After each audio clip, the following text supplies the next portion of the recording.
역사 개그맨 썬킴이 묘양산에서 수박 깨먹는 그날까지 합니다. 이재명으로.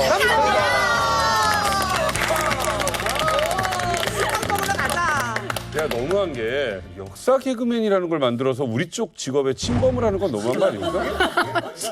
역사 개그맨이란 타이틀을 제가 만든 게 아니라 누가 만들어 주셨어요. 아니, 그러니까 이번에 그 정부에서 무슨 그 제안이 들어왔어요. 무슨 역사 설명을 해달라고. 정부 그 공문서에 제 타이틀로 역사 개그맨이라고 써 있는 거 이게. 역사 개그맨이라고 써 있는 거 이게.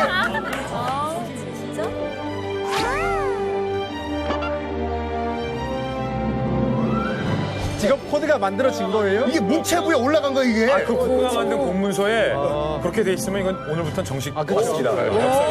대한민국 1호. 벌써 한 달 후면 추석 연휴입니다. 이만갑 시크릿 코드에서 다뤄볼 사건은 추석 연휴를 앞두고 일어난 사건입니다. 96년도였습니다. 9월 18일 수요일 강원도 강릉의 한 택시기사에게 이상한 일이 벌어졌습니다. 와.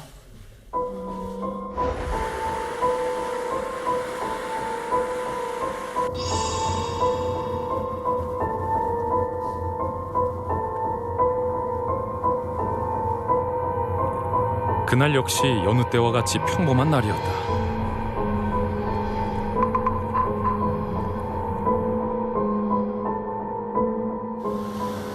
아저씨 좀 먼데 동해까지 가세요? 타세요. 자정을 넘긴 새벽, 여자 승객을 태우고 장거리 운행을 하게 됐다. 나는 오늘따라 운이 잘 풀린다고 생각했다. 그런데 목적지 도착 30분 전, 주유소를 150m 앞둔 순간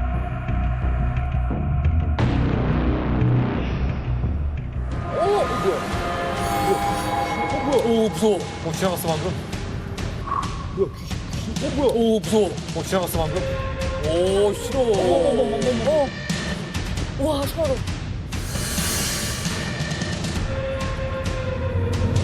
이 시간에 왜 사람이 있어?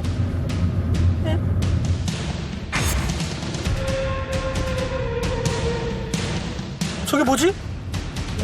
방금 그거 보셨어요? 소름 끼쳐. 이거 좀 무섭겠다. 어둠 속에서 언뜻 보였던 인형.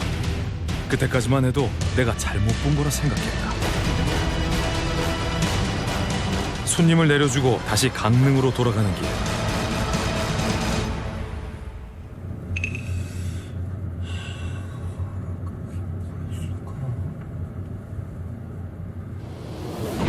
동네 주민이 입기엔 낯선 복장. 내가 본 건 귀신도 헛것도 아니었다.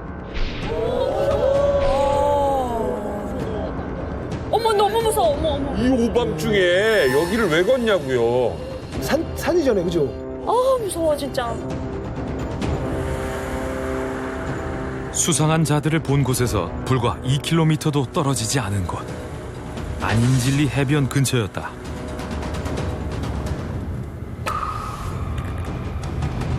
해안부두 가까이에서 정체 모를 불빛이 반짝였다. 나도 모르게 그 불빛을 향해 가고 있었다. 칠흑 같은 어둠 속 불빛의 정체를 확인하려는 그때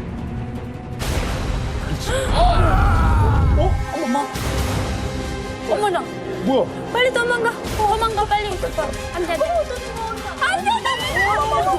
빨리 가, 빨리. 너무 무서워. 수면 위로 보였던 검은 물체. 확실한 건 우리나라 배는 아니라는 거다.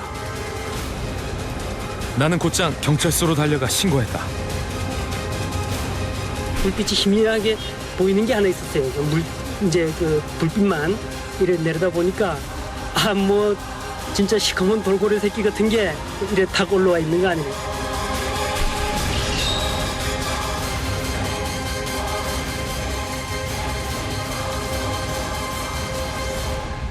강릉 대종운수 37살의 택시기사 이모 씨.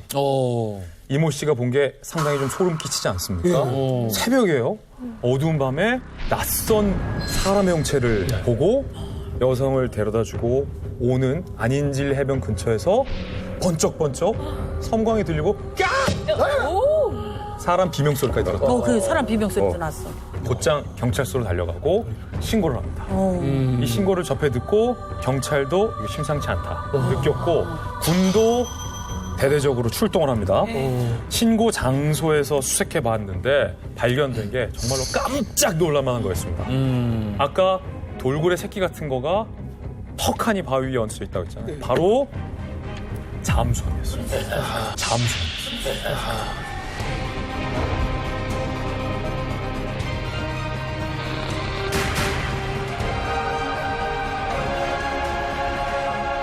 이 사건 기억나십니까? 1996년 9월 18일 강릉 무장공비 침투 사건입니다. 북한 평양 집단이 아직도 헛된 백일몽에서 깨어나지 못하고 있습니다. 북한 무장간첩이 오늘 새벽 강릉 앞바다를 통해서 내륙으로 침투했습니다. 북한 무장간첩이 오늘 새벽 강릉 앞바다를 통해서 내륙으로 침투했습니다.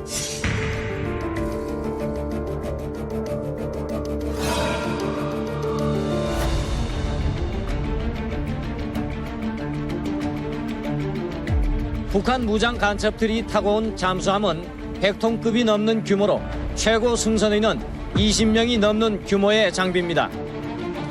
잠수함 비슷한 걸로 해가지고 왔다는 게 상당히 저희 시민으로서는 상당히 충격적이라고 생각합니다.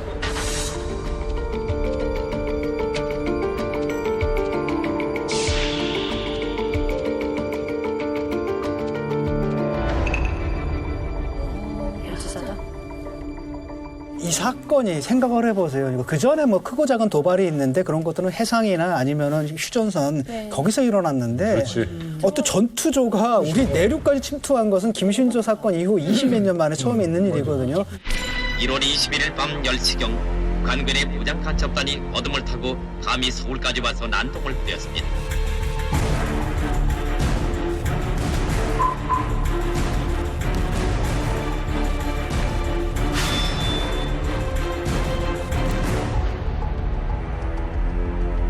공포감이란 건 엄청났고 그래서 사실 전두환 정권 때 통행금지가 해제가 됐는데 그 통행금지가 일시적으로 그때 다시 부활을 했었어요. 그래서 국민들이 8시 이후에는 이제 야간에 나갈 수가 없는 상태가 됐고 그다음에 그때가 또 이렇게 추석을 앞두고 있잖아요. 한참 작전 중인데 또 성묘는 가야 될 거 아니야.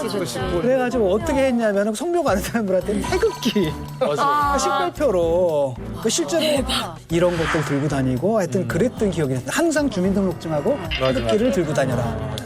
일단 96년 같은 경우에는 제가 이제 미국에서 대학원을 다니고 있던 시절이었는데 그때는 정말 미국 언론들이 어떻게 보도를 했냐면 3차 대전이 일어난다는 얘기까지 그 당시 미국 신문에서 This little tiny submarine이 almost started World War III라고 하면서 3차 대전이고 제2의 한국전쟁이다 라고 크게 보도했었어요. 그럴만도 하지. 우리 군이 곧바로 진돗개 하나 비상경계태세를 발령하는데 진돗개가 3개예요. 진돗개 3, 진돗개 2, 진돗개 하나. 3마리 갔다. 진돗개 3은 평시 상태.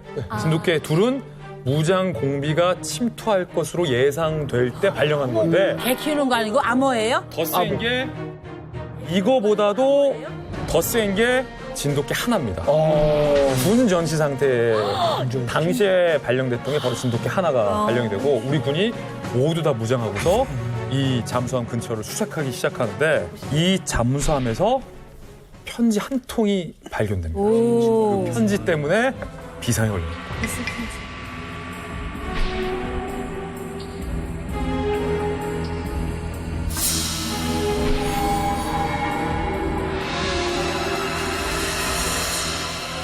자, 잠수함 안에서 발견된 편지가 여기 있습니다. 충성의 맹세문. 경애하는 최고사령관 김정일 장군님께 삼가 올립니다. 최고사령관 김정일 장군님께 삼가 올립니다.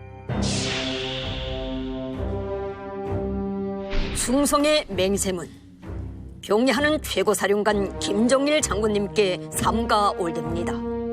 최고사령관 동지의 명령을 결사간철하기 위하여 임무 수행길을 떠나는 저희들이 편지를 올립니다.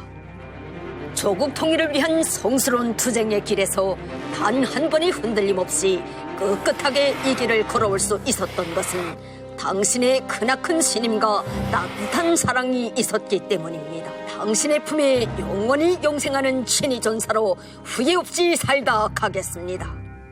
장군님의 안녕과 건강을 바라며 조국 통일의 그날을 그려보며 존톤 전원 자폭을 결정합니다. 존톤 전원 자폭을 결정합니다. 김정일 장군 만세. 조선민주주의 인민공화국 만세.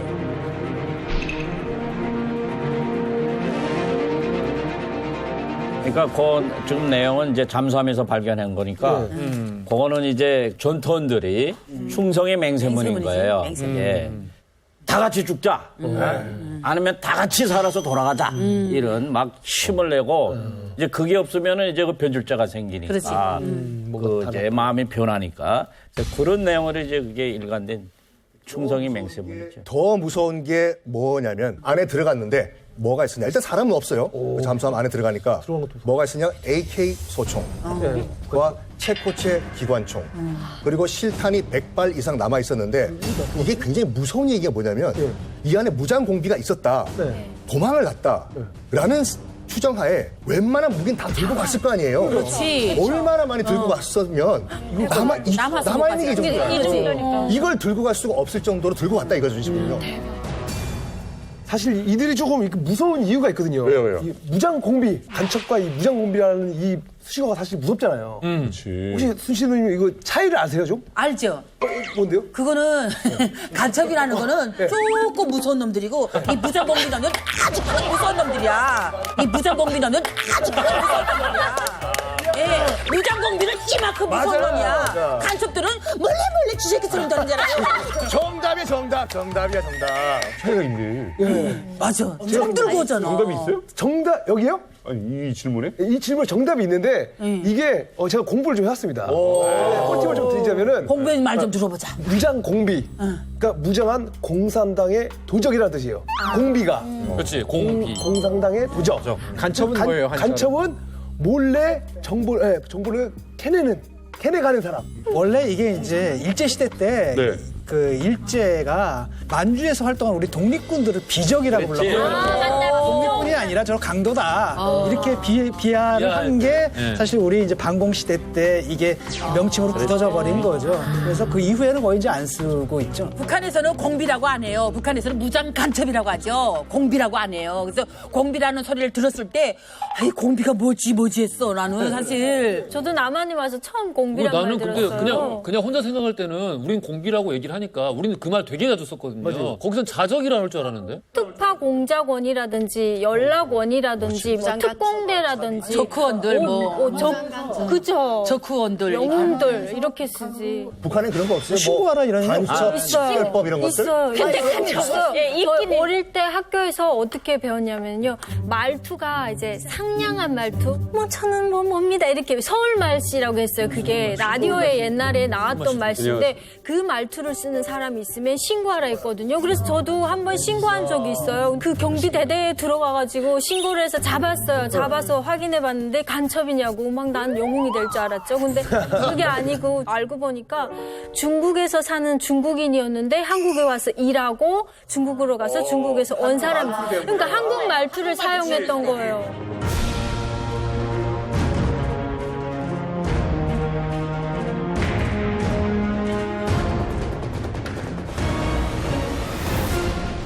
전 세계를 충격에 빠뜨렸던 강릉 무장공비 침투 사건 49일간 작전이 있었습니다. 그런데 그 작전에 직접 참여했던 분을 오늘 모십니다.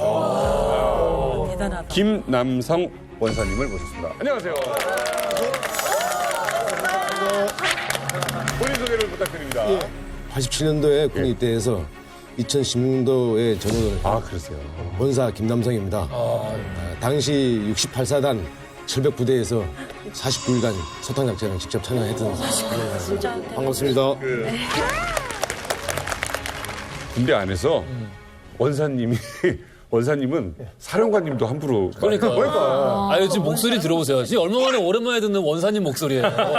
원사님 목소리에 원래 특유의 능글맞음과 힘이 있거든. 능글맞이? 원사님 내고 너무 오랜만에 봐서 너무 반가워. 이게 한번 보여주시겠어요, 형님? 오, 멋있다. 이제 고위근무에 나갔는데. 사령관님이 나타났을 때 중사님들 충성! 그러잖아요. 상사님은 충성! 원사님은 충성! 안녕하세요.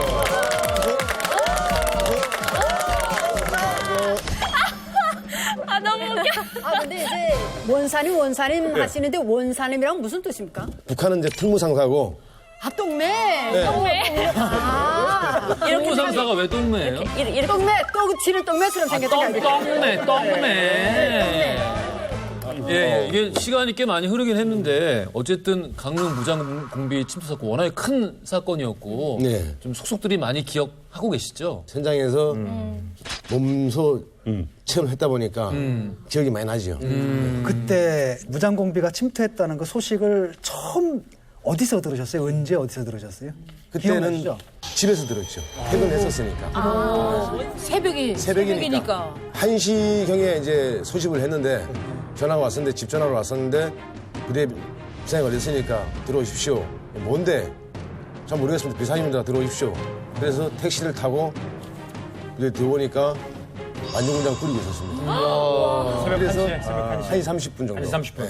우리 지금 일각에는 어떻게 알려져 있냐면 택시 기사가 신고를 해서 비로소 알았다라고 했는데 실제로 우리 군에서 그보다 먼저 앞서가지고 포착을 한 거죠? 맞습니다. 포착을 하고 추적 중이었던 거고. 왜 그러냐면은 그 지면 이제 아닌 잠수함 남은 지역이 여기가 난청 지역입니다. 그 무전기가 이게 소초하고 연락이 안 되는 상황입니다. 그리고 그 사이에 병사가 소초에 상급부대 보고하기 위해서 복귀하는 중에 택시기사가 지나가면서 방금.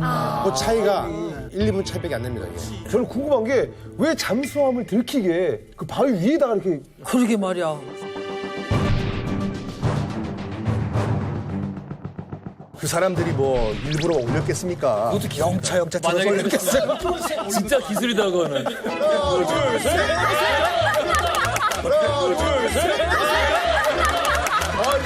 장군님이 올렸다. 장군님이. 이럴 때는 장가자, 끈짝이. 당시에 또 이 정동진 앞바다에 파고가 높았다고 하더라고요. 그래가지고 이게 직진을 하다가 옆으로 밀린 거예요, 이게요. 그러니까 자기들도 당황했겠죠. 이 잠수함이 하다가 이 암초위에 걸렸으니까 어떻게 해서든지 빠져나가자. 풀 스피드 한번 돌려봐라. 돌다 보니까 밑에 다 갈리고 숲으로 나가버리고 그런 상황이었었죠. 잠수함이 좌초돼서 이들이 증거 인멸 행각에 들어갑니다. 그래서 내가 무장공비고 어떤 목적으로 이곳에 왔고 내가 어떻게 근무 일지를 썼고 어떤 목적이 있는지에 대한 모든 문서들을 다 불을 지릅니다. 앞서서 택시기사가 목격했던 그 섬광이 바로 잠수함에 있는 중요 기밀 문서들을 태우는 소각하는 데 나왔던 불빛이었다. 그 불빛. 잠수함에 특이한 게 하나 있었다고 제가 취재를 했는데 자, 잠수함이 좌초됐고 보통은 우리 상식적으로 위에서 잠수함이 이제 반잠수함 같은 거 위에 뜨잖아요. 그럼 위에서 해치가 열려서 위에서 나오잖아요. 근데 이 북한의 상업급 잠수함에는 제가 취재한 바에 따르면 바다 밑에 잠기는 밑부분에 해치를 열어서 문을 열 수가 있어요. 잠수장들을 다 착용하고 무기까지 들고 바다 밑으로 해서 침투하는 분이 상어가 알까듯이. 그렇지. 상어가 알까듯이. 무장 공비들이 다 태우고서 이 문을 통해서 탈출을 합니다. 위로 탈출한 게 아니라 이 밑으로 통해서 탈출합니다. 근데 제가 마치 본 것처럼 이 정황에 대해서 자세하게 설명하는 이유가 있습니다. 그때 당시에 그 장면이 고스란히 다 CCTV에 찍혔기 때문입니다. CCTV에 찍혔기 때문입니다. 그때도 CCTV가 있어? 이야, 대박. 그 북한 배에 CCTV가 있었어요? 이거는 카메라죠? 네. 이 카메라가 왜 여기 있어요? 잠수함에? 잠수함 안에 있는 거예요. 그 6년도 치고 대박이 나왔다는데. 계속 나가는 그 동작을 촬영해서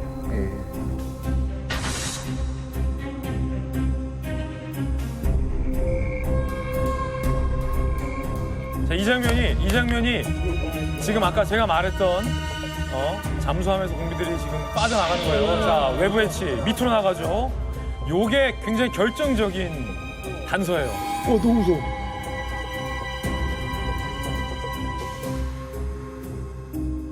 이런 영상이 있었어요. 나 이거 처음 봤어요. 저도 처음 봤어요.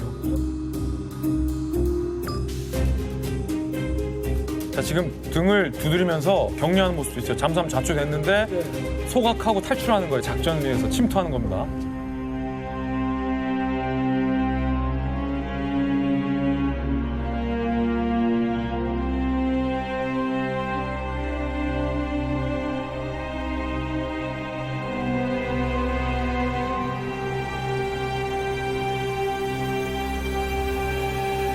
대단하다 진짜 세상에 저때. 이야. 저 비밀 통로, 그러니까 CCTV 영상을 보시기 전에 비밀 문을 딱 발견했을 때 어떤 느낌이셨어요? 으쓱해지죠. 네. 머리끝이 우리 야간에 어디 산에 가다 보면 머리끝이 바닥 쓰듯이 머리끝이 으싹한 소리가 있어요. 영상 보니까 정말 선수타잖아요. 근데 우리 이만갑 식구분들은 더 느낌이 좀 다를 것 같은데? 저는 잠수함을 직접 가서 봤어요. 예, 봤는데, 근데 북한에서는 그런 걸 못 봤어요. 한 번도 못 봤는데, 영화로만 보던 걸 진짜 와서, 야, 이렇게, 이런 장비를 통해서 간첩들을 들여보내고, 무장 공비들 들여보내는구나. 저도 저 강릉에 가서 직접 봤단 말입니다. 저 북한에서 온 잠수함이라서 그거 보는 순간에 세상에 고난 행군 한창 벌어져서 한쪽에서 굽누는한테 그때 잠수함이 세상에 남조선에 와 이게 걸레당이 너무 이해가 안 돼서 다시 물어봤더니 이게 진짜 북한에서 온 잠수함 맞다 해서 제가 직접 거기 들어가 봤습니다. 그 개낚시키자니까 진짜 놀랐습니다. 저 완전 그때 충격됐습니다.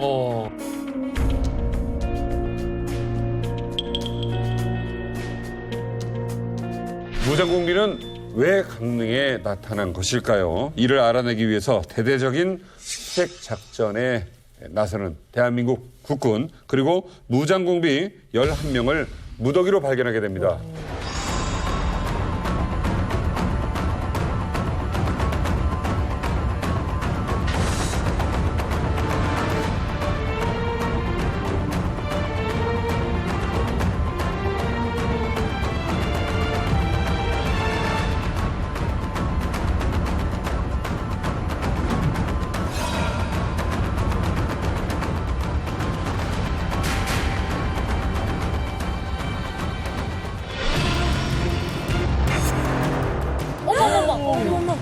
저 영상이 있어?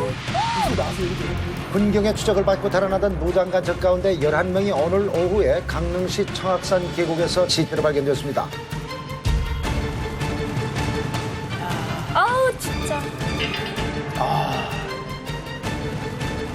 어떻게 이렇게 사람들이 없어. 잠수함 발견 17시간 뒤에 이 시신이 발견됐으니까 얼마나 놀랐겠어요. 영상에서 보셨던 것처럼 8km 정도 떨어진 청악산이라는 곳에서 공비 11명이 발견이 됩니다. 근데 지금 우리가 봤을 때도 굉장히 잔인하잖아요. 끔찍하잖아요. 그때 당시 우리 군이 이 장면을 처음 발견하고 일대의 혼란에 빠집니다. 이건 뭐지? 와, 진짜. 뭐지? 이게 과연 공비들 전원일까? 그렇죠. 다른 누군가 있지 않았을까라는 두려움. 그렇지. 경계심 이런 것들이 좀 들었을 것 같아요. 한 가지 공통점이 이 시신들에 있었습니다. 모두 다 관자놀이에 총상이 있다라는 공통점을 갖고 11구의 시신이 이때 발견됐고 우리 군뿐만 아니라 온 국민이 충격에 빠졌었죠. 자, 오늘 김남성 전 원사님을 휴민트로 모시지 않았습니까? 이 시체들을 처음 발견하셨다고 하는데 맞습니까? 네. 진짜로요? 직접 눈으로 현장에서 다 확인했습니다. 저희들이 이제 그 청악산 밑에서부터 수색 정찰을 하고 있었습니다. 저 그때 당시 소대장이었고 병사 35명 데리고 수색 정찰 행대 대응으로 해서 올라가고 있는데 청악산 정상에 가기 한 100m 전에 거기서 갑자기 총성 소리가 들렸습니다. 그때 나타났던 거야. 이게 우리 권총 소리죠, 권총 소리. 빵 하는 소리는 이게 메아리치 들리잖아요. 처음에는 어디서 나는지 몰랐어요. 그러다가 계속 간격으로 이렇게 한 발씩 딱딱 쏘더라고요, 이렇게. 그래서 이상하다. 우리는 앉아서 은폐은폐 하고 있었고.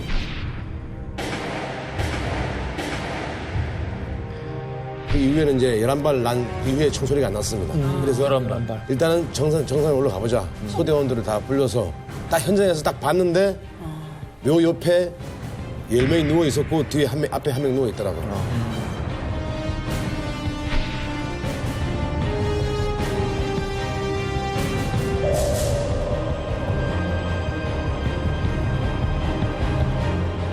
정말 처음에 딱 봤을 때 아 이거는 뭐 집단 자살이구나 이런 느낌이 드셨죠. 아니 왜냐면 집단 자살은 뭐 총을 쏴야 되잖아. 다 여기를 쐈으니까. 한 사람이 한 사람이 다음에 마지막에 난도 그러니까 한 사람이 이렇게 세워놓고 뒤 묶여 있잖아. 세워놓고 옆에 와서 딱 똑같은 자리에 쐈으니까. 처형식이네? 처형식이죠. 묶여 있는 게 의문이네요. 그 처음엔 딱 봤을 때 오히려 북한이 스스로 죽인 게 아니라 우리 측 민간인 인지를 혹시 처형한 거 아닌가 이런 생각을 먼저 했었어요. 왜냐면 너무 전형적인 처형 방식이니까. 그러니까. 무장공비다라고 딱 확실했었어요. 이게 정말 군인인지 민간인인지 북한군인지 구분이 안 모르지. 갔어요. 그때 몰랐지 진짜. 몰랐으니까. 왜냐면은 복장이 왜냐면은 일반 티셔츠에 우리가 잘 입는 청바지에 운동화 신고 있으니까 누가 군인이라고 북한군이라고 해야죠.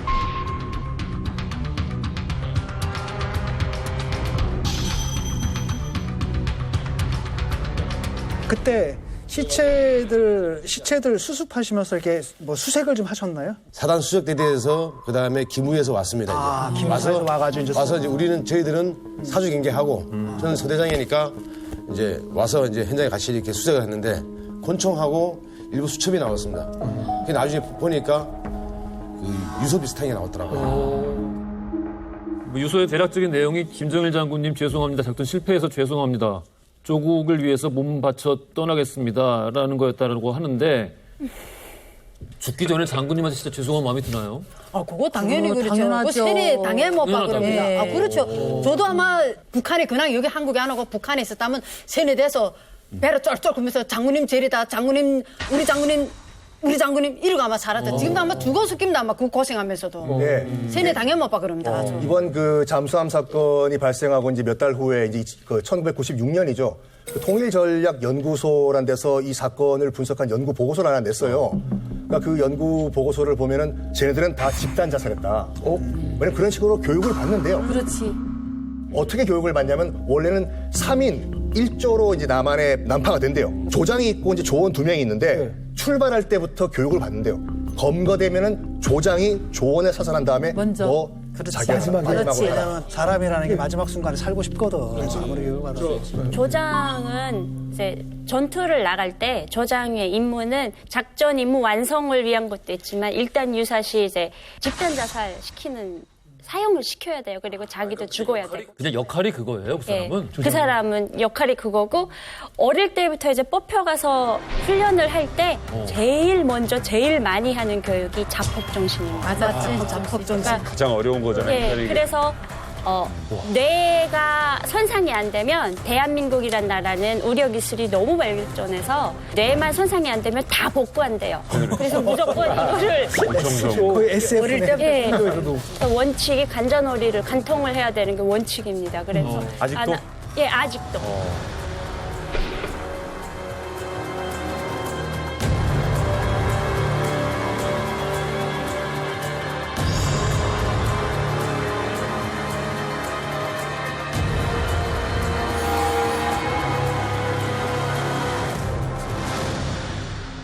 이 11명은 다 뱃사람들, 해군들이에요. 잠수함 승조원들인 거예요. 쉽게 얘기하면 뱃사람들이잖아요. 이 사람들은 수색이 진행되면 100% 잡힌다, 이거는. 수색 시작. 그리고 이건 뭐 잡히면 불개돼 있거든요. 그러니까 이제 이거는 다 자포하라. 이게 사실은 죽은 11명 중에 김동원이라는 사람이 있습니다. 김동원이라는 사람의 계급이 대조였어요. 대조와? 대령. 쏜 사람보다 죽은 이 김동원 대조의 계급이 더 높았어요. 그거 되게 이상하다. 이상하죠?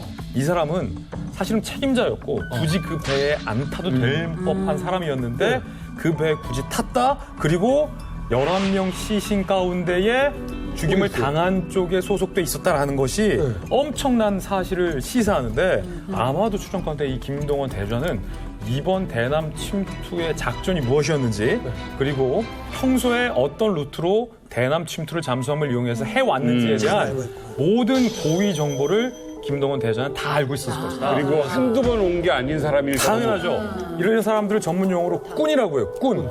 바다 밑에 길을 다 아는 사람이죠. 아하. 북한 입장에서는 김동원 대좌가 산채로 대한민국 군에 넘어간다면 줄줄이 다 볼 거라는 거예요. 원래는 복귀하는 길일 수도 있겠다. 그럴 수도 있다는 거죠. 김동원 대자가 대자잖아요, 명칭이. 그 이중 영웅이에요. 공화국 영웅. 이중 공화국 영웅은 두 번 왔다 갔다 는 소리거든요. 두 번을 성공했다는 뜻이에요. 한 번 성공하면 공화국 영웅 칭호를 받고. 또 하나는 우리 군을 교란하기 위한 목적이 이 끔찍한 사건에 포함되어 있었다. 11명의 시신이 발견되니까 공비가 11명이 다인가. 사실 이런 생각 할 수밖에 없잖아요.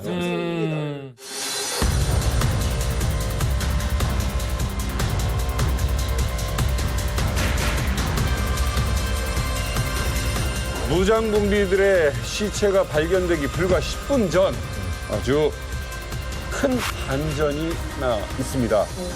바로 무장공비들의 시체가 발견되기 불과 10분 전 아주 큰 반전이 나 있습니다. 바로 무장공비 일당 중 한 명이 긴급 생포됩니다. 무장 간첩 가운데 한 명이 오늘 오후 경찰에 생포되었습니다. 군 수사기관은 현재 생포 간첩을 상대로 침투 경위와 목적 등을 집중 조사하고 있습니다. 오늘 생포된 무장 간첩은 인민무력부 소속 잠수함 승무조원 31살 이강수입니다.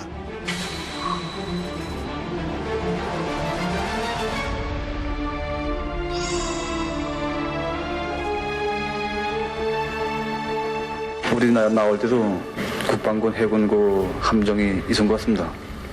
그래, 그 탐지기 쏘는 걸 우리 받았습니다. 받고 유유히 피해왔습니다. 북에서 듣기는 그 남조선이 못 산다고 들었습니다. 근데 차들이 별로 많고 또 이 거리도 그 생각과는 다르고. 자, 이게 우리 이전까지 알아본 내용에서 11명 시신이 발견됐기 때문에 혹시 모르잖아요. 11명 넘어와서 11명 다 죽었나 보다라고 우리 판단하고 그렇지. 그래서 정말 미국으로 빠질 수도 있었는데 한 명이 잡힌 겁니다. 자, 좀 영화 같은 반전이 벌어진 건데 어때요? 이 한 명만 생포가 된 건가요? 광수 씨 뭐 저하고 잘 알고 가끔 한 잔씩 하는데. 친하세요? 그럼요. 우리 뭐 같은 군인 출신들이니까. 대이고 나는 중위로고 이제. 그러니까 이제 그 잠수함에서 사고가 났잖아요, 이게. 그래가지고 거기서 더는 이제는 이게 회복이 불가능하다 해가지고 작전을 짠 거예요. 산으로 가야 되겠다. 해가지고 올라가는데 그 잠수함에서 나와가지고 이제 산으로 가려면 그 도로가 있는 거예요, 이렇게. 그러니까 그거를 20몇 명이 다 욱 몰려갈 수가 없으니까 또 차가 왔다 갔다 하니까 가고 뿔뿔이 그 도로를 넘은 거예요. 아, 그래서 아까 전에. 아까 그 두 명만 지나가는 것처럼.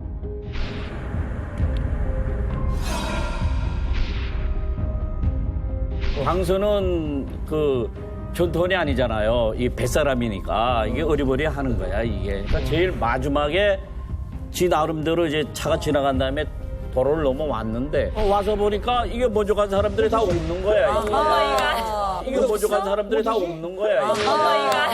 대박. 어두운 밤이고. 어두운 밤이고. 그러니까 이 친구는 전투대우를 따라간다고 따라간 것이 길을 잘못 든 거예요. 어디가 어딘지. 런닝맨 광수랑 비슷해요.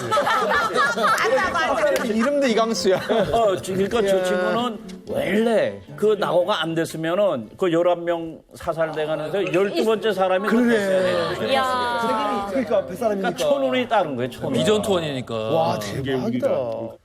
아니, 우리 시민한테는 그럼 어떻게 발견이 된 거예요? 이 어떻게 잡혔냐면 9월 18일 오후 4시 반 강릉에 있는 강동 파출소에 전화 한 통이 걸려옵니다. 놓으세요? 했더니 지금 그 파출소 근처에 사슴농장을 운영하던 한 부부가 계셨는데 그 아주머니가 전화하신 거예요. 지금 수상한 사람이 지금 농장 근처에 있다. 그러니까 지금 그 비상 상황이지 않습니까? 공무원 2명이 칼빈 소총 2정에 장전을 하고 출동을 해요.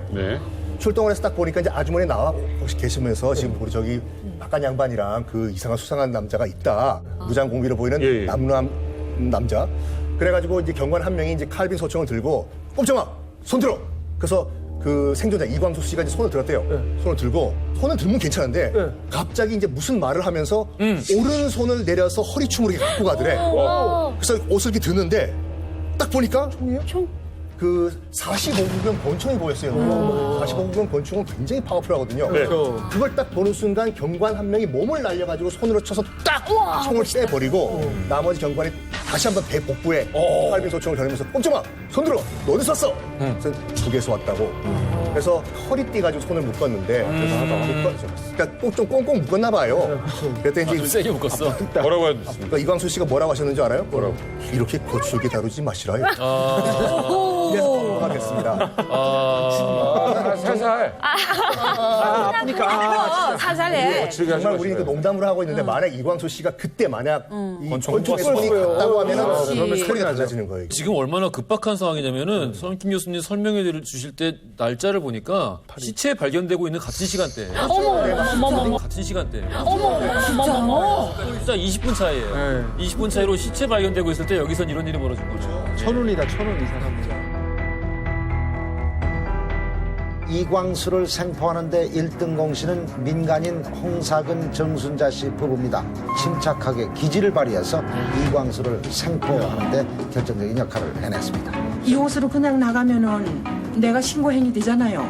그래서 이제 자연스럽게 작업복을 갈아입고 낫을 하나 들고 그리고 이제 간첩 이가 요구한 물 한 컵을 내주고 송이버섯을 따러 왔느냐는 등의 평범한 말을 차분차분 건네며 경찰이 올 때까지 시간을 끌었습니다. 신고는 해놨으니까 그분들 올 때를 이제 기다리면서 손이 따라가 도시죠. 그렇게 그 사람의 안정을 시키기 위해서 경찰관을 기다리는 피를 말리는 5분. 드디어 강동파출소 경찰관 2명이 도착했고 홍 씨는 경찰관과 힘을 합쳐서 권총으로 대항하려던 이광수를 몸으로 제압했습니다. 광수 말에 의하면 이제 낙오가 돼가지고 뱅뱅뱅뱅 밤새껏 돌았거든요. 일단 배가 고프잖아요. 한낮이 되니까. 그리고 농가가 있더라는 거예요. 그래가지고 광수는 그때 이 권총 하나하고 이게 AK 소총을 가지고 있었어요. 총을 가지고 있었다고요? 생각은 남조선 인민들은 우리 인민군을 좀 도와줄 수도 있다 하는 생각을 가지고 있은 거예요. 그래서 이제 그 노인에게 이거 식사 좀 해다 달라 그러니까 노인이 이제 눈치를 챈 거죠. 안심시키기 위해서 먼저 있던 밥을 준 거예요. 그랬다고 하더라고요. 이제 방금 하겠다고 하면서 조금 앉아 있으라고 이제 밥 될 거라고. 그렇게 하고 전화를 했는데 근데 광수는 이런 상권에 전화가 있을 줄은 몰랐다. 북한이 그러니까. 너무 약자라봤구나. 경찰에 와서도 이게 뭔가 해가지고 긴가민가 했던 거예요. 그래요. 광수 씨가 잡힘으로써 이게 11명이 아니로구나. 또 있구나 이거. 그걸 알은 거예요. 이제 인원을 알아내는 거구나. 어떻게 보면 이 남북의 문화 차이 때문에 벌미가 잡힌 거네요. 뭘 교육을 제대로 안 시키나? 안 시키나? 그냥 나만이 못 산다고만 거짓말하라고만 배워주니까. 승무원이니까 알려주지 않은 또 이 사람 한 말 중에 저는 너무 공감이 됐던 말 중에 하나가 이제 같은 함경도 출신이잖아요. 전 함경도에 살 때 회를 한 번도 먹어본 적이 없거든요. 생선회? 네, 회는 이렇게 그냥 지져 먹거나 뭐 삶아 먹 이런 거라고 생각했지 이게 고기를 회 떠서 먹는 건 처음 알았어요. 함경도에 회냉면 있잖아요. 그건 못 먹어봤어요. 그거는 한국에 와서 내일이나. 먹어봤어요. 근데 이 사람이 평양에서나 먹을 법한 회가 대한민국엔 당연히 없겠구나라고 생각을 한 거예요. 그래서 광어회 한번 가져다 바쳐보라고 자기한테. 근데 진짜 왜 그렇게 말했냐면요. 이 거지들이 우글거리는 남조선 인민들에게 회가 있을 리가 있냐. 그것도 광어회가 라고 생각을 한 거죠. 근데 바로 광어회를 대령한 거예요. 거기가 어디야? 놀란 거지. 나는 이 사람이 그래도 북한에서 광어회도 먹고 좀 그랬나 보다라고 생각했는데. 같은 함경도 출신이에요. 일부러 떠보려고 그런 거지. 한 번도 못 먹어봤어요. 저희가 아는 것 중에 제일 고급 요리를 고급스러운 얘기를 댄 것이. 저는 평양에서 22년 동안 살면서 회라는 걸 한 번도 못 먹어봤어요. 그렇구나. 평양인데? 아니, 북한 사람도 아니 회라는 자체를 몰라요. 지방 사람이 지금 아니 연미를 회라는 느끼고 자체를 있어. 몰라. 짜게 해가지고 밥 반찬을 해서 이렇게 먹는 거지 어디 그 고급스럽게 생생을 이렇게 떠서 이렇게 먹는다는 게 우리 원사님 혹시 이광수 씨 만나보셨나요? 작전이 끝나고 만나봤습니다. 끝나시고 작전 49일 작전 소탕 작전 끝나고 나서 만났는데 어떻게 만났냐면 이제 그 해안 침투 관련돼 가지고 그러다 보니까 이제 야간에 해안 초소에 병사들이 근무 쓰잖아요. 근데 이강수가 제안한 게 뭐냐면은 사람보다 개가 제일 무섭다. 개요? 왜 그러냐면은 멍멍개? 네. 멍멍개, 똥개 같은 거, 왜요? 똥개 같은 거. 왜? 왜 그러냐면은 침투하다 보면 바시락 소리도 나도. 개가 기가 밝잖아요. 그러니까 제일 게 이게 이강수가 개가 제일 무섭다 해가지고 그때 당시에 동해안에 있는 해안 초소는 전부 다 개판이었어요. 한마디에 그 말 때문에 그 말 때문에 전부 다 초소에서 전부 다 개 한 마리 키웠습니다. 개 한 마리. 이게 얼마나 군인들한테는 힘든 일인데. 그러니까요. 대한민국 법권을 개판으로 만든 사건이. 아니, 공비가 그러는데 개가 무섭다더라. 전박이 개판이 됐어. 그 말을 믿을 수밖에 없어요. 그러니까 그 개를 이제 사오기도 하고 의도기도 하고 해서 초소로 개 키워왔어요. 하긴 북한은 군대들 다 개를 키우잖아. 무장공비 이광수 체포 후 이 소판 작전은 급속도로 속도를 내게 됩니다. 자, 무장공비가 생포가 되는데요. 무장공비를 생포했을 때 우리가 궁금해야 할 가장 큰 질문은 바로 이거겠죠. 목적이 뭐냐?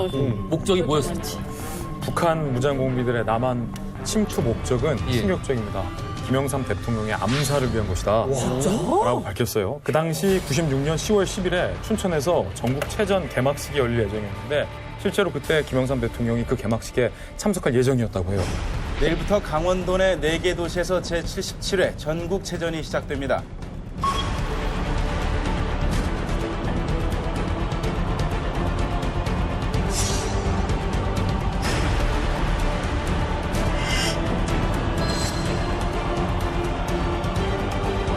그러니까 강릉에서 침투를 해서 춘천까지 남조선 대통령을 암살할 계획으로 잠수정을 타고 침투했다.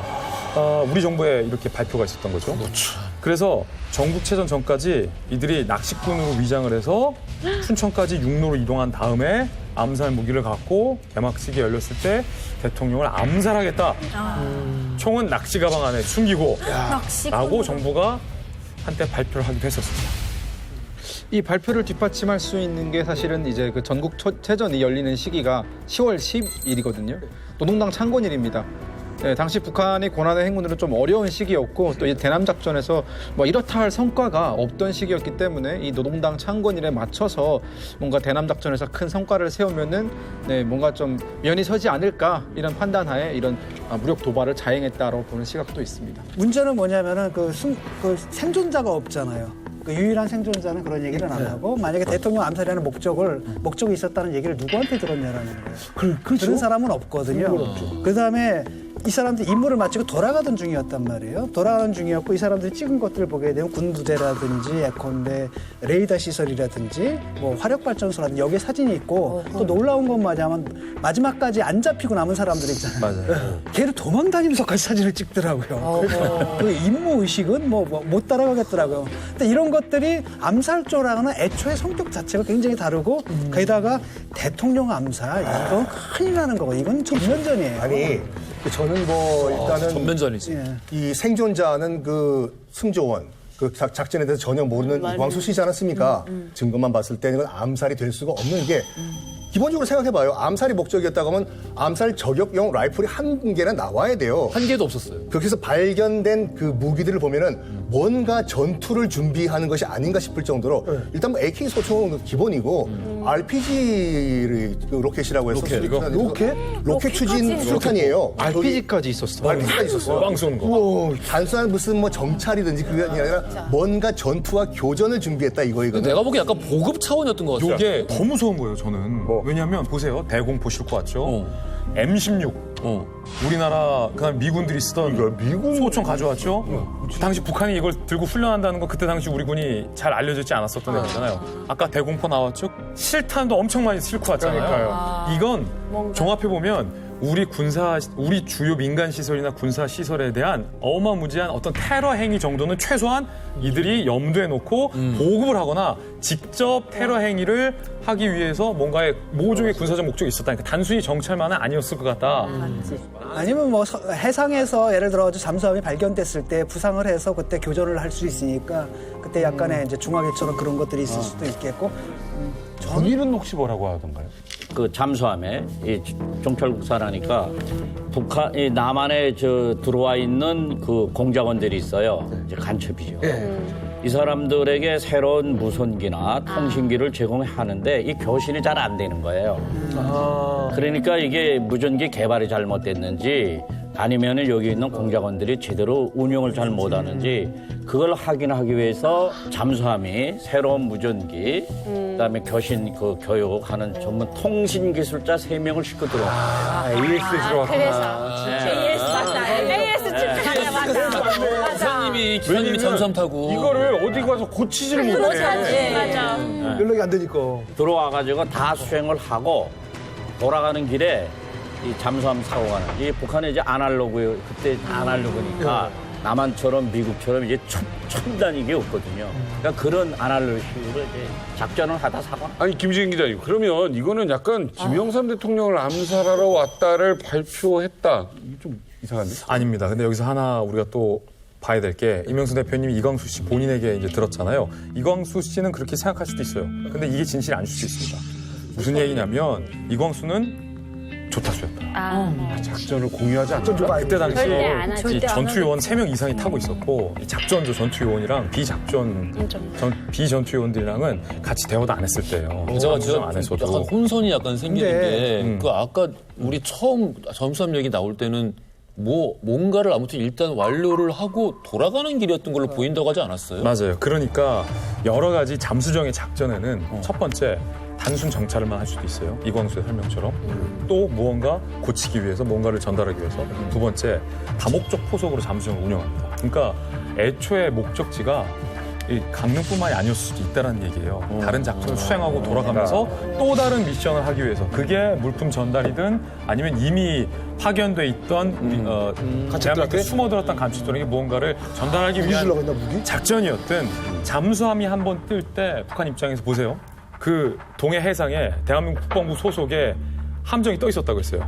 그 함정에서 소나 음파 탐지기를 쏘는 것까지 밑에서 보면서 유유히 피해왔다고 했어요. 어머머머머. 북한 입장에서 우리가 경계를 안 했던 게 아니라 우리 경계까지 뚫으면서 오는데 단순히 한 가지 작전만을 갖고 그러네. 침투할까? 저는 그렇지 않다고 그러니까 봐요. 우리가 해외 촬영 갈 때 얘는 한 번에 한 방 4회차 날아오잖아. 우리가 한 번 나갔을 때 여러 거. 아니 택배를 해도 하나만 배달하려고 하지는 않잖아요. 눈뜬 배송을 하잖아. 그렇죠.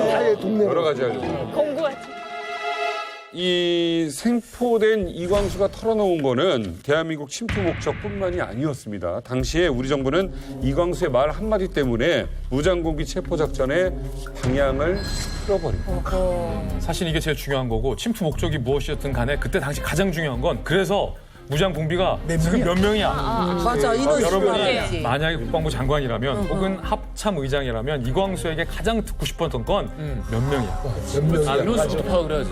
왜냐하면 그때 당시 잠수함에서 리스트가 발견되는데 파견된 무장 공비가 20명이다 라고 적혀 있었거든요. 근데 그 앞서서 시신이 발견된 건 11명이었잖아요. 그러면 우리 군 입장에서는 20명에서 11명 빼면 9명 남았다. 이렇게 생각할 수도 있었고 작전을 세우는 게 타당하잖아요. 근데 이광수 입에서 26명이다.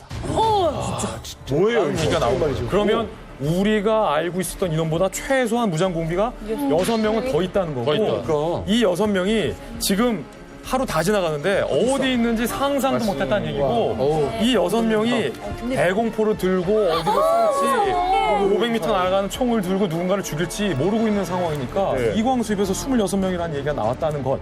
그 순간 우리 군의 모든 수색 작전의 방향이 완전히 다 바뀝니다. 그 증언 전까지는 파악도 못하고 있었다는 못하고 있었던 거죠. 그 이광수님과 소주를 마시는 이명선 대표님. 그러니까 그 강수 친구 얘기를 들어보니까 이게 강수가 딱 잡히니까 그래서 현장에 가본 거예요. 11명 그러니까 전부 다 자기하고 같이 근무하던 해군들이야 이게. 잠수함 순조원들이고 그 해상도 하는 친구야. 그런데 광수는 본 게 있잖아요. 근데 잠수함이 출발해서 올 때까지도 광수도 자기네 그 기관원들 외에는 몇 명이 타는지는 정확히 몰랐던 모양이에요. 거기 2개조가 더 타고 있거든요. 안내조, 경찰고, 그다음에 공작조 이게 2개조가 더 탔는데 사고가 나서 잠수함이 발도로 불 끄고 올라오고 나서 이제 이제 붐빈 거야. 그 안에. 그러니까 못 보던 사람들을 반 거예요. 그때 사람들. 자기가 뭐 이렇게 하면서 못 봤던 사람들도 있는 거야, 이게. 그러니까 24명인가? 성함은 25명인가? 6명인가? 7명인가? 그러니까 어쨌든 이것이 보면은 25명, 20명이 이게 이 정도 되나? 이게 혹시 30명이 되는 거 아니냐?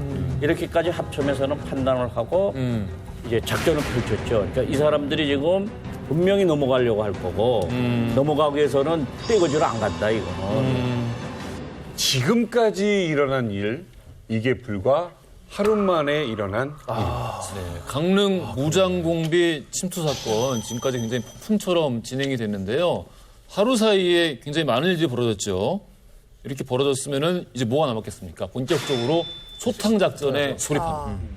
현재 우리 전군은 경계를 강화한 가운데 침투한 무장 공비를 완전히 포획 섬멸하기 위해서 대대적인 수색 작전을 전개 중에 있습니다.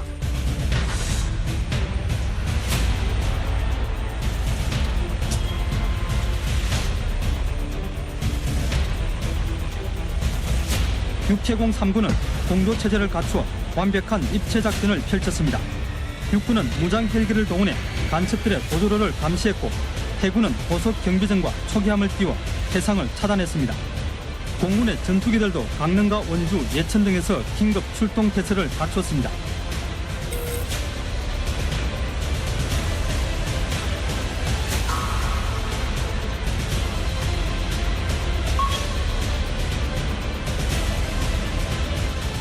이거 소리 막 지르면서 이렇게 막 뛰어가서 내려오다 보니 군인이 여기 있고 장교 한 명 여기 있더라고요. 여기 군인 보고 이제 너무 수상한 사람들이 있는 것 같은데.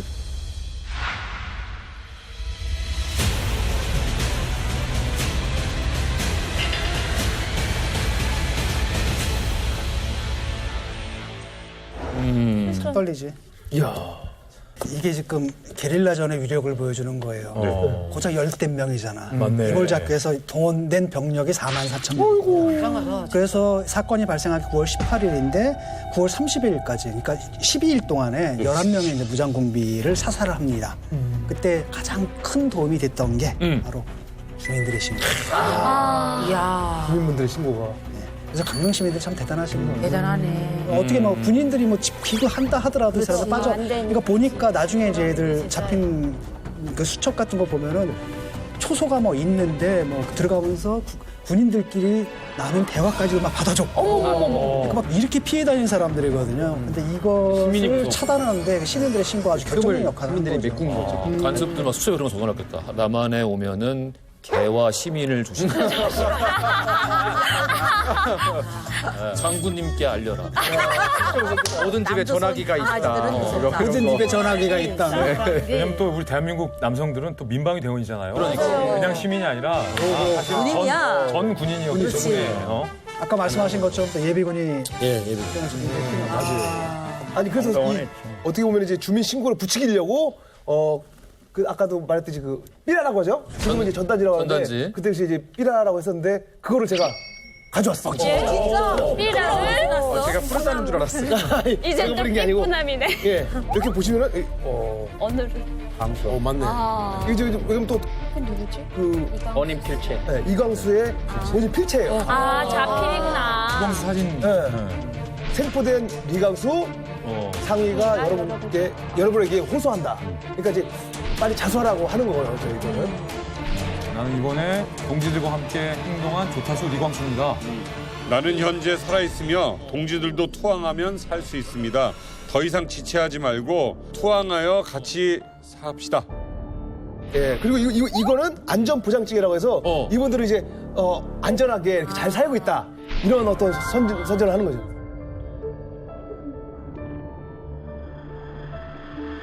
아니 우리 김남성 원사님, 전 원사님은 이 삐라 뭐 우리야 지금 이제 너무 기억 속에 잊혀져 있던 거라 굉장히 선명하실 것 같아요. 기억. 그러니까요. 지금 이게 보니까 감이 새롭네요, 사실.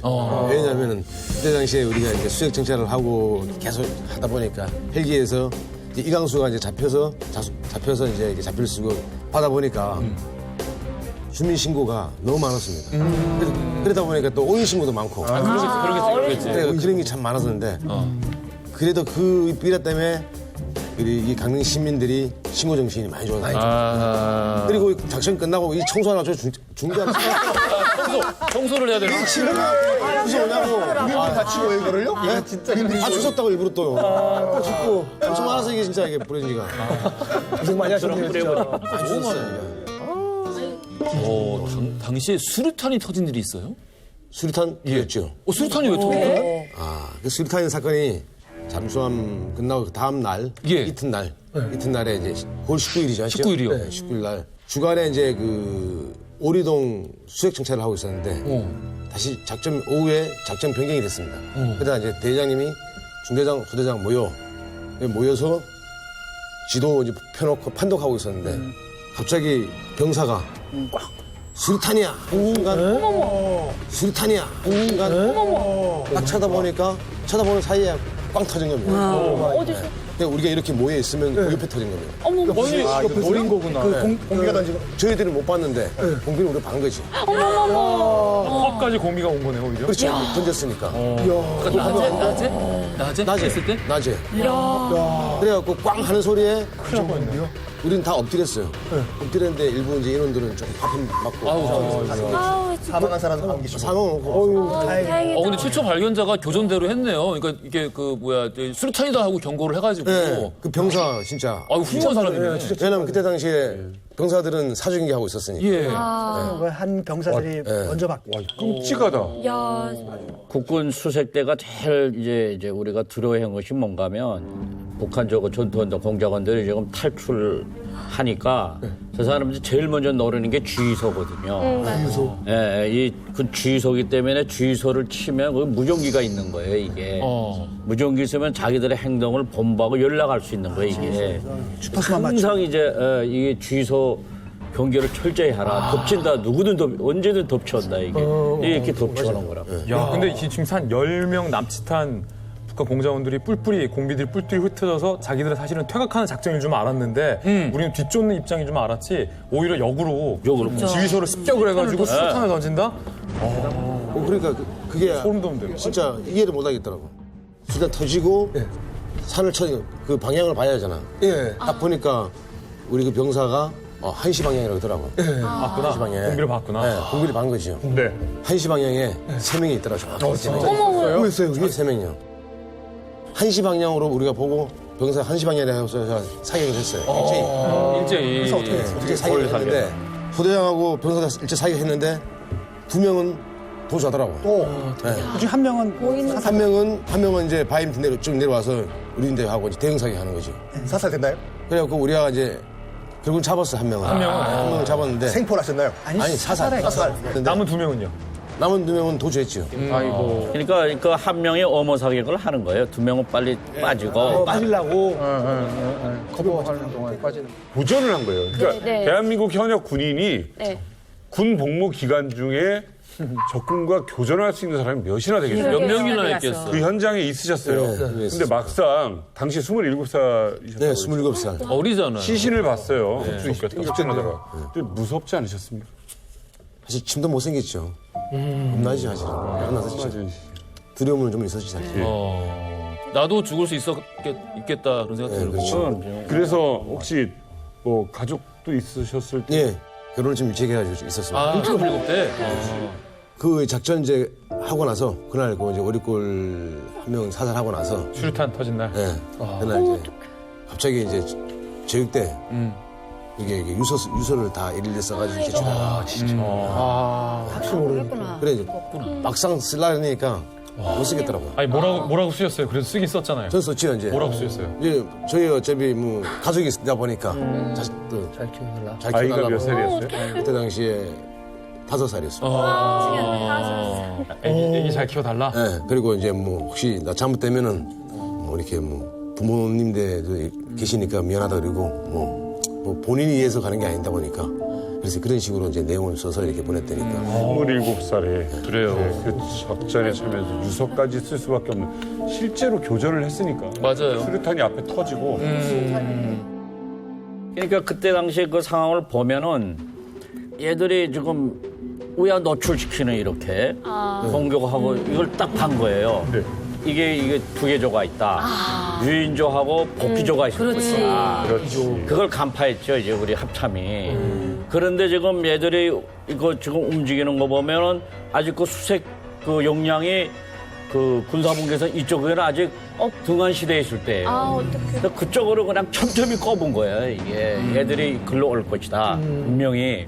하고 이제 전투를 하면서 보니까 아니나 다를까 이 복귀조들이 4명이 가다가 또 자기네 이제 상황이 막히니까 또 두 개조로 나누고. 그러니까 이게 지금 말씀 들어보면 전술적으로는 그거네요. 그러니까 저쪽 진을 보내고 여기서 노출시켜서 전투를 하고 여기에 또 장점은 뭐가 있냐면 전투를 벌이고 나면 이쪽에서 추격하는 조가 더뎌지잖아요. 그렇죠. 빨리 몰아칠 수가 없는 거죠. 그렇죠. 지금 그게 잘 풀리면은 뭐 계획대로 되겠지만 이게 만약 꼬여버리면 어떤 일이 발생하냐면은 길을 잃어요. 북으로 갔다가 남으로 갔다, 북으로 갔다, 남으로 갔다. 결국에는 내가 어딘가 이런 상황이 되는데 모든 전쟁에서 패전의 가장 넘버원 원인은 뭐라고 생각하시는지 보급이 보급. 삼국지 봐봐요. 보급 끊기면 다 망해요. 맞아요. 여기 개인이 지금 그 몇 명씩 돌아다니지 않습니까? 여기서는 보급이 바로 먹을 거거든요. 그러니까 처음에는 아주 의기양양했다고 해요. 민가에 들어가서 뭐 먹을 거 훔치고 뭐 만찬도 벌이고 하다가 이제 먹을 게 떨어진 거죠. 결국에는 한 무장공비는 이제 막 수술을 마친 옥수수단 안에 들어가서 숨어서 옥수수도 먹고 잠이 들었던 것 같아요. 옥수수를 먹고 수색조가 이제 그 농가를 덮쳤어요. 딱 보니까 옥수수단이 있는 거예요. 그래서 뭔가 이상한 기운이 느꼈어. 그래가지고 수색조가 옥수수단에 손을 쑥 넣으니까 오야. 뭔가 물컹하게 잡힌 거야. 어디지? 사람입니다. 그래가지고 3번 나오라고 이 자수 권유를 했다고 해요. 나와라. 살려주겠다. 나와라. 했는데 이제 권총을 들고 이제 총을 쏘면서 반격을 했다고 해요. 그래서 당연히 이제 사살을 했죠. 사살한 시신을 이제 꺼내 보니까 이제 끝까지 저항을 하려고 이제 권총을 손에다 묶어가지고 저항을 했다고 하고. 와. 옆에는 이제 뭐가 있으냐면 그 참 보면 마대자루가 또 있었는데 마대자루에는 이 곡식 나다들 그걸 먹으려고. 그러니까 정말 막판에는 먹을 게 없어가지고 자기가 뚝 떨어졌을 거예요, 진짜요.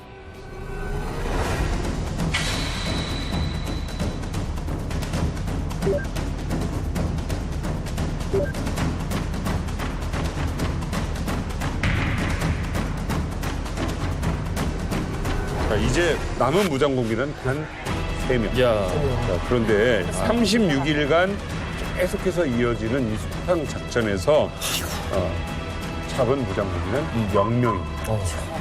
자, 지금부터 무장공비와 우리 군의 숨막히는 전투. 추격전이 시작됩니다.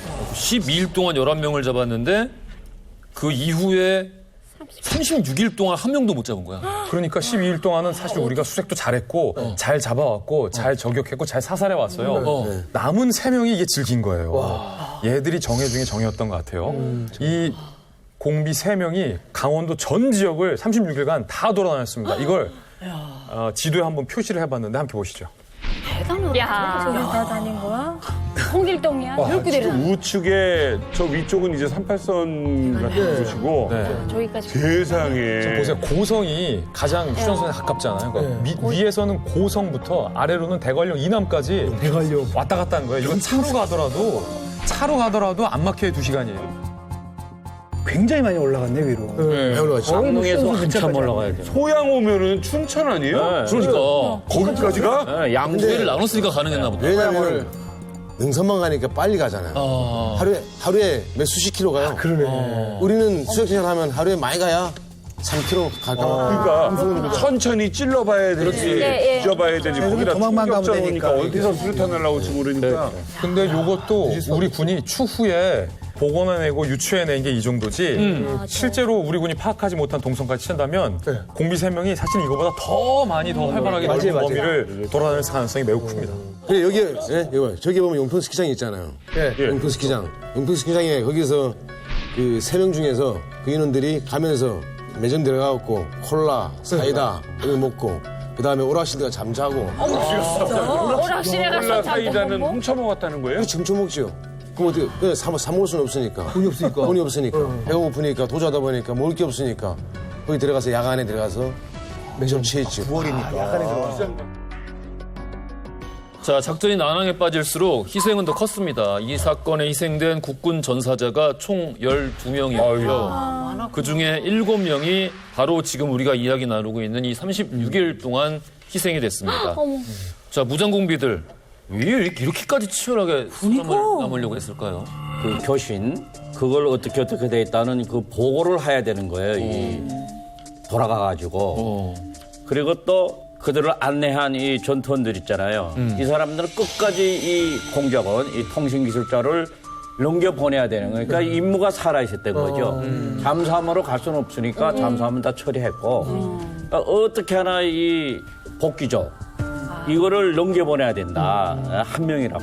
그러니까 그냥 결사적으로 이제 그 항전을 한 거예요. 우리 이 군사분계선을 막았거든요. 촘촘히 그냥 모든 오솔길까지 다 막아버리니까 그걸 뚫으려고 하다가 또 못 뚫으면 또 남쪽으로 내려왔다가 이 국군 여러 부대가 동원되다 나니까 혼란이 오는 거죠. 이게 특히 공수 우리가 그 하늘에 띄우지 말아라. 네. 아래서 쏜다. 이거. 자, 수많은 희생자를 냈던 강릉에 북한 무장공비가 침투한 지 49일 만에 최후의 교전이 일어났다. 아, 징글징글하다. 49일. 그 유명한 연화동 전투입니다. 실제로 연화동 인근에는 이 기념 공원도 마련돼 있고요. 공비가 숨었던 지점까지 지금도 딱 정확하게 표시를 다 해놨습니다. 아예 북한으로 못 넘어가게 아예 이 군사분계선 미남은 다 차단을 해놨어요. 그러니까 그 밑에서 연화동에 무장공비 2명이 이제 포착이 된 거죠. 그래서 연화동 인근의 자연휴양림에 우리 국군이 매복 작전을 펼칩니다. 자연휴양림 쪽에 매복하고 있었던 우리 국군 2명한테 무장공비 2명이 딱 발각됩니다. 아이고야. 오후 3시. 9월에 잠수함이 침투했잖아요. 이때가 11월 4일. 와, 시간이 이렇게 달렸구나. 겨울이야. 계절이 바뀌었어요. 계절이 바뀌었어요. 그러네. 자, 보세요. 2대2예요. 매복 작전 중 우리 국군 2, 공비 2.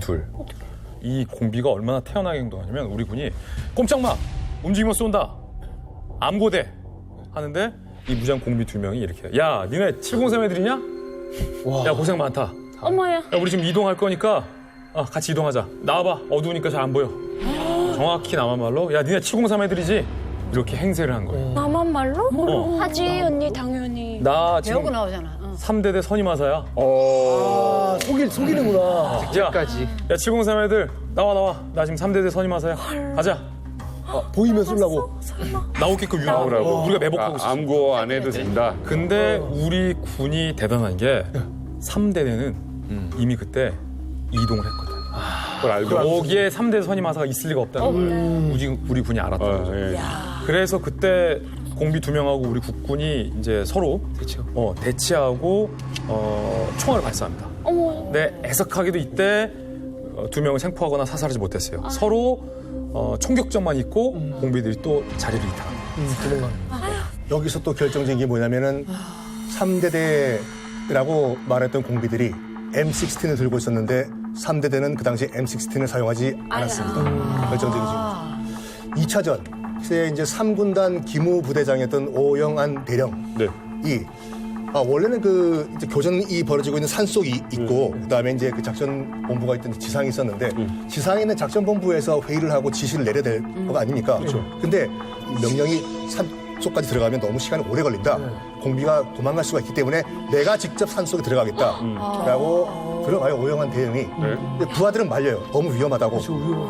대장님 여기 계시라고. 안 된다. 내가 올라가야 되겠다고 해서 교전 현장에 들어갑니다. 아침이었어요. 어디선가 이상한 기운이 느껴져. 앞에 그 옆에 그 계곡이 있었고 계곡이 있었기 때문에 아침엔 뽀얀 안개가 있었거든요. 저기 심하죠. 뭔가 이상한 기운을 느끼고 프라시를 딱 붙여보니까 아니나 다를까 공비가 있었던 거죠. 교전이 시작되는데 당연히 저쪽에서도 이제 반격이 있었겠지요. 문제는 뭐냐면 우리 측은 그 안개 때문에 이 공비들이 어디 숨어 있는지 어디서 사격하는지 알 수가 없는 거예요. 탕탕탕 총소리만 들리고. 근데 공비 입장에서 봤을 때는 우리 아군 오영환 대령이 너무 잘 보여요. 잘 보이지. 어떻게? 왜냐하면 가슴에 달려 있는 반짝반짝 빛나는 그래, 맞아. 계급장이 다 딱 빼야지. 아침에 보이는 것 같다. 그래서 오영환 대령님은 거기서 또 순곡을 하십니다. 오영환 대령님, 그다음에 서형교 대위, 강민성 병장 3명은 전사하고 14명이 부상을 당했는데 그럼 이 공비들이 어떻게 됐을까? 이날도 그럼 결국엔 2명 다 호탁을 못한 거예요? 이 2명이 우리군 3명을 전사시키고 14명을 부상을 입혔잖아요. 이 총격전이 있고 나서 3시간 후, 그러니까 오전 10시, 아직 아침이에요. 오전 10시, 당시 특전사 장선용 상사가 이 공비 2명이 숨어있던 위치를 특정해냅니다. 그래서 어떻게 접근하냐면 포복으로 공비들이 매복하고 있는 지점 20m까지 포복으로 접근하는 거예요. 공비 뒤로 해서. 그래서 공비 뒤 20m 전방에서 소총을 딱 겨누고 마지막하게 투항하라. 투항하라. 근데 공비들이 그때 투항하지 않고 대응 사격하려는 제스처를 취해서 장선용 그때 상사가 2명을 다 사살을 하고 49일 만에 공비 소탕 작전이 진짜로 종료가 됩니다. 무섭다. 잠깐만. 이상해. 지금 23명이 죽었다고 했죠? 죽었지. 그래서 마지막 2명 하고 사살했고. 그럼 일치 5명이잖아요. 다 죽었네. 한 명은 끝까지 살아남았거든. 그게 이제 행방불명이 돼서 한 명이 안 잡혔는데 이 수사를 종결할 수가 있는 거예요? 할 수 없죠. 왜냐하면은 그 당시에 우리가 입은 경제적 피해라는 건 엄청나거든요. 그런데 사실상 그 생존 가능성이 많지 않고 그 날씨에 생각을 해봐요. 겨울에 그 날씨에 아무것도 없고 그때 그 복장들이 여러 옷이라고 상태에서 이걸 뭐 찾을 때까지 계속한다고 군 병력을 다 동원할 수는 없는 거잖아요. 그래서 어떤 시점에선가는 판단을 내린 거죠. 생존 가능성이 희박하다. 그다음에 작전을 종결하자. 그리고 그게 합리적이죠. 그래요. 자, 이렇게 49일간의 대장정의 마침표를 찍은 강릉 무장공비 침투 사건. 하지만 여기서 상상치도 못한 일이 벌어집니다. 오늘의 시크릿 코드를 알아봅니다.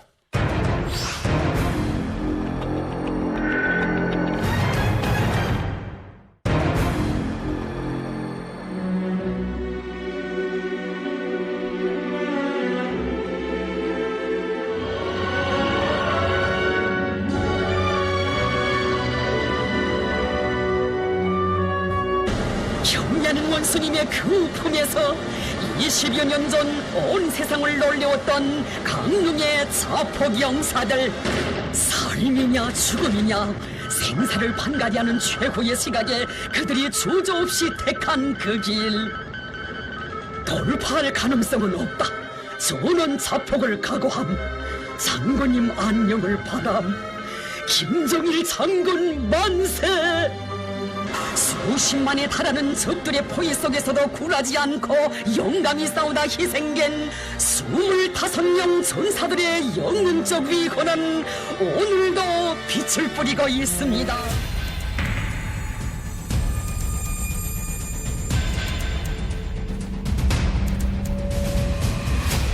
오늘의 시크릿 코드는 리철진입니다. 많이 들어본 거 아니에요? 리철진?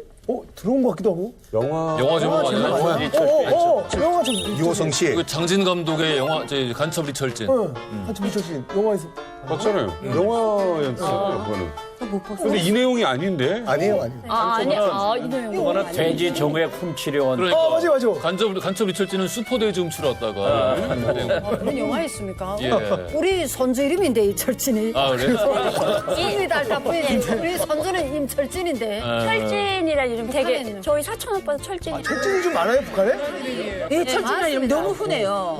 아까 분명히 25명이라고 했고요. 그렇게 되면 이광수 씨를 제외하면 26명이 맞게 되는 거죠. 자, 리철진 바로 오늘의 시크릿 코드로 뽑았습니다.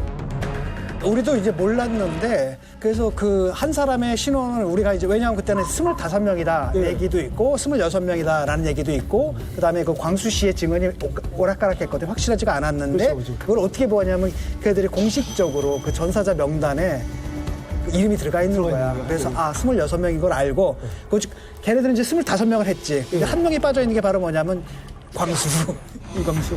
왜냐하면은 여기서 그 전향을 했잖아. 그러니까 전향을 하니까 거기 이름이 실릴 수가 있는 거죠. 그러니까 이광수를 제외해서 25명이니까 26명이 맞는 거죠.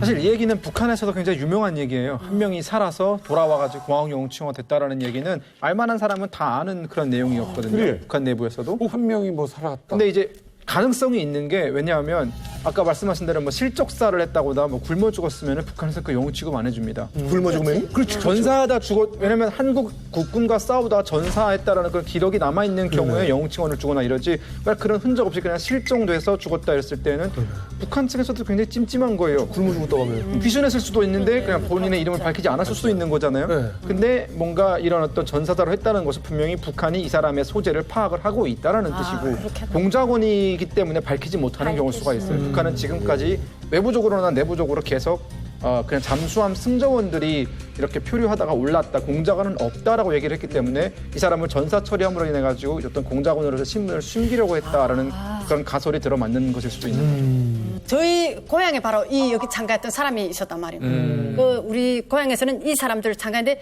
영웅집이라 했단 말입니다. 어느 때 갑자기 군당에서리 책임비서가 이 사람들 군당에서 찾는 데서 아버지 어머니가 내려가는데 바로 그때 이게 군당에서 책임비서에서 장령 들어와서 평양 갔단 말입니다. 이때란 말입니다. 평양 가서 영웅 칭호 그 수여받고 그다음에 그 다른 가족들은 자식 있는 사람들도 다른데 뭐 혁명하거나 그렇게 보내고 내려왔는데 집집마다 이 자폭 정신이란 거 이때부터 자폭 정신이란 그 현수막처럼 이렇게 구어로 써가지고 족자를 만들어가지고 그거 쓴 집은 대단한 완전 혁명가심이처럼 그 족자를 썼단 말이야. 집집마다. 가훈이 다 자폭인 거예요? 야, 자폭이요. 집에 이 집 열면은 자폭 써있고 저 집 열면 자폭 써있고. 지금은 자폭만사성. 네, 이게 썼단 말이에요. 전 완전 이게 그때는 쟤는 그때 이걸 보면서 야, 저 사람들이 나라를 위해서 영화를 보면 얼마 울고 나 이 감상문 쓰기만 울며 썼습니다. 진짜 아이고. 이걸 보고 너무 눈물 나고 감동 나봐서. 그러면 목적도 분명히 가르쳐줘요? 왜 남파졌는지? 그건 가르쳐는 안 줍니다. 그러면 조국 통일. 근데 말한 건 조국 통일이랍니다. 혁명하러 오다가 그런 거네. 조국 통일 혁명을 위해서 그걸 이 사람들이 자기 한 몸 바쳤다 하지 다른 말 안 한다.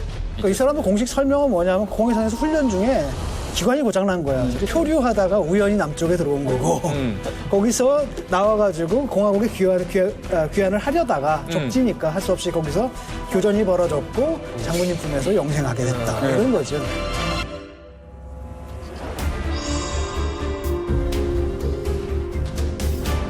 북한은 오늘 발표한 인민무력부 성명을 통해 이번 사건은 북한 해역에서 훈련 중이던 소형 잠수함이 기관 고장으로 표류하다 좌초에 일어난 것이라고 발표했습니다. 이 성명은 이어 북한 군인들이 적지대에 상륙함에 따라 무장 충돌이 있은 것으로 추측된다면서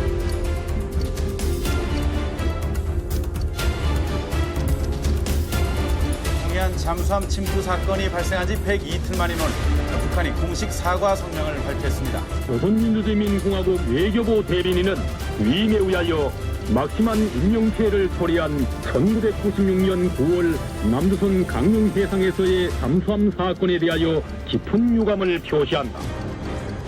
잠수함 침투 사건을 처음으로 시인하고 외교적 용어인 유감 표현으로 사과했습니다. 외교부 대변인은 이어 재발 방지도 천명했습니다. 조선민주주의민공화국은 그러한 사건이 다시 일어나지 않도록 노력하며 조선반도에서의 공고한 평화와 안정을 위하여 유관 측들과 함께 힘쓸 것이다.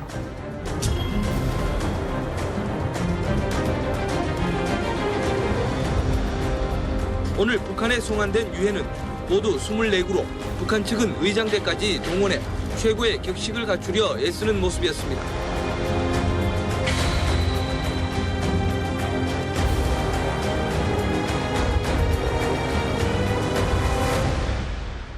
그러니까 영상을 쭉 보니까 북한에서 강릉 무장공비 침투 사건을 인정을 했어요. 근데 이거 제가 알기로는 북한에서 이런 식으로 인정하고 사과하는 게 딱 한 2번 정도밖에 없는 걸로 기억하는데 매우 이례적인 일이에요. 매우. 인정했지?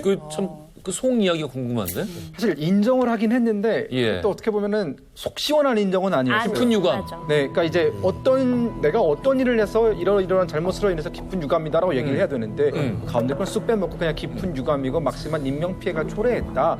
이 정도의 유감이었고 북한도 여전히 유지하고 있는 입장은 우리가 무장공비를 파견한 것이 아니라 잠수함이 훈련 도중에 좌초가 돼서 이제 그게 강릉으로 떠밀려 갔고 어쩔 수 없이 적지역에 오르다 보니까 우발적인 무장 충돌이 일어났고 거고 그로 인해서 인명피해가 발생했으니까 미안한 거지. 무장공비? 아 이건 우리 모르는 얘기다. 너네한테 간첩 파견한 거? 아 이건 모르는 일이다. 이에 대한 입장은 여전히 유지 중입니다. 나는 유감이라는 사과하는 사람을 별로 나도 안 생각해요. 그러니까 정치적인 수사잖아. 너무 그냥 미안합니다나 죄송합니다 해야 되는데 유감스럽게 다들 싫어하는구나. 유감은 사과가 아니야. 아니 왜 이렇게 유감으로 유감스럽습니다. 그게 왜 유감이야? 김남성 원사님 네. 어떻게 생각하십니까? 이 아닌 잠수함으로 인해서 진짜 한번 이런 일이 두 번 다시 일어나서는 하면 안 되겠죠. 있을 수도 안 되고 일어나서도 안 되고 같은 민족끼리 동민족끼리 일이 될 수 있는. 그렇지. 제가 작전을 하고 깨달은 게 뭐냐면은 관심을 많이 갖고 있어야겠다라는 생각.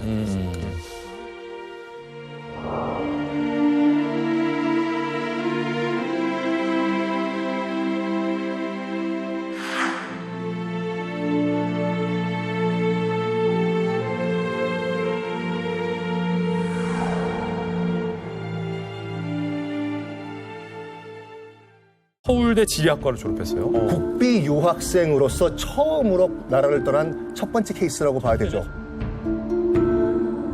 여행을 가자 라고 계획하고 그 여행지가 바로 노르웨이였던 거죠.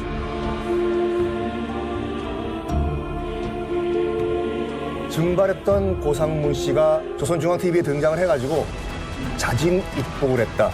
갑자기? 대한민국 정부가 선택한 엘리트 중에 엘리트가 자진 오죽할 리가 없다. 저 와이프는 임신 상태였다고 합니다. 그 당시에 북한은 상당히 치밀하게 계획을 짜서